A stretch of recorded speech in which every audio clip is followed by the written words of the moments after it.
The people say they want more authentic content. Well, here I am. I've been a stay at home wife and mother for 2.5 years. The pandemic hit and I started a business crocheting, and that went really well where I was making thousands of dollars a month. Then I got pregnant and I couldn't keep up with all that crochet. Well, I could, but then that would mean I would have to sacrifice time with my child, and other things that are just more important to me. Crochet kind of took a back seat so I could be present. I learned a lot through that. I am a believer. I don't know what I'm doing. I'm just going to be honest about that. I mean, I've learned a lot of things, but I've had a lot of trial and errors. So, yeah, one of the things that I'm doing right now to figure out how to be a better wife and mother is utilizing technology and all these things that we have. I was praying to the Most High, like, what can I do to make my role easier? Motherhood is hard, being a wife is hard, and doing it in a way where you want to be intentional, very hard. But it can be easier. And I'm just in a point in my life right now where I want to enjoy motherhood and wifehood as much as I can because I genuinely love my children. I want more.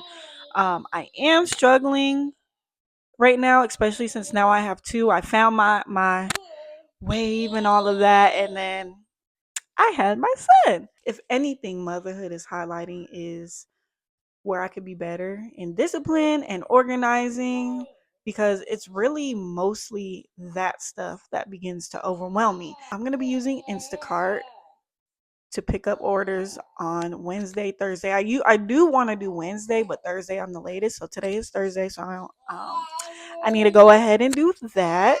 I keep the Sabbath, so I would do it on Friday, but I don't want to have to go shopping on Friday and try to cook all before sundown. Again, wisdom. I've been praying for it and I've been receiving it.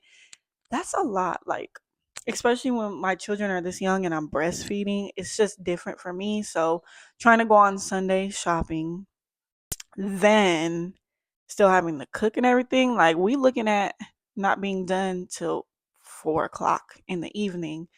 So, picking up orders is just so much better because then you don't have to walk around. Somebody does it for you, bam, you go pick it up. So I have a lot of things that I want to do.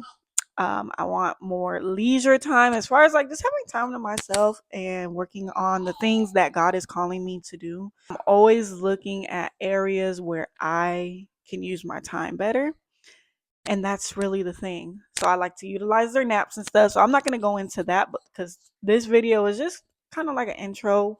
Um, if y'all want to follow along with a woman who doesn't know what she's doing, was thrown into being a stay-at-home mother. I got pregnant after my miscarriage, and it was crazy. I wasn't expecting it, and then I just became a stay-at-home mother, and I am the first person out of my peers at the time. I have new peers now who was trying to do this and do it intentionally, do it the way God is calling women to do it, and just the way my husband and I want our household to run. I already went through the pantry, and we have bell peppers left. We have an unopened box of angel hair noodles. We have tomato sauce, some walnuts. So I'm like, oh, that's spaghetti. Then we have bags and bags of lentils that we bought to like food prepare. But we don't have space for all that. So I'm like, we're gonna utilize it. So I'm thinking like homemade burgers with like lentils and chickpeas and stuff like that. One of the things I'm learning is to utilize what we have more. I'm gonna be placing an order at Aldi's. I try to get as much produce and things like they have walnuts there, pumpkin seeds because I make homemade milk for my daughter, my toddler. She still drinks milk, but it's homemade. And now that I'm making breast milk again, I put a little breast milk in there. So yeah, that is it. I'm not gonna ramble too much. I just wanted to kind of get the ball rolling. I will keep you guys updated. I'll talk to y'all later.